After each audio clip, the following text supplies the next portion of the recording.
Well, I'll say right off the bat that I've always been sort of a skeptic of those sorts of figures. I think you do have to consider the source. And when I heard that, I was like, I can see how Align benefits either way. You know, increasing the share of chair, they're going to get their revenue's going to increase either way. Now, for me, I'm taking a little bit more of a risk there, especially if I'm having to push aligners on my patients, which just ethically I don't love doing.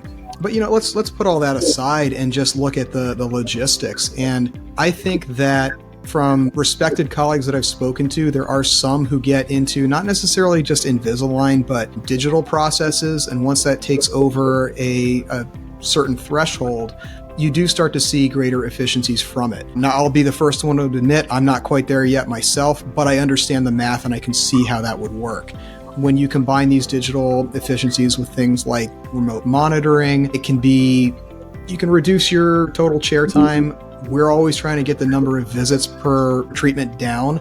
And these are ways that I could see you getting there. The problem is when you get to just the wrong kind of point, the wrong kind of balance, you're hitting the worst of both worlds. So you've got the higher lab fees, you've got a more complicated workflow because you're mixing digital and analog, and you're sort of less efficient and paying more for that. So I don't know exactly where that number is. I know that when it comes to aligners, we're far lower than that. We are mostly a braces practice. We live in a pretty traditional area where braces is still a status symbol. So most people come in there looking for braces.